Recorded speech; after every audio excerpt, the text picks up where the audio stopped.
आसंताकालिठारु राज्य में आरंभ ହେବ मैट्रिक परीक्षा। सीबीएसई और आईसीएसई बोर्ड परीक्षा आरंभ होइतबा बेले दिनक परे राज्यर मैट्रिक बोर्ड परीक्षा ହେବ।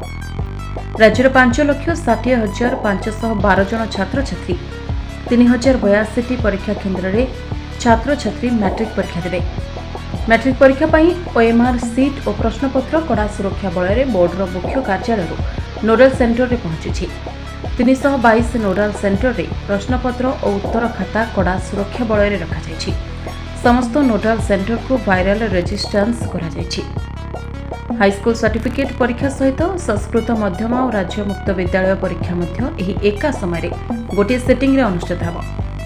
गत वर्ष भली प्रश्नपत्र रे क्यूआर कोड और वाटरमार्क रखिछि बोर्ड, जहाँकि प्रश्नपत्र वायरल हेले सहजरे जानि ହେବ।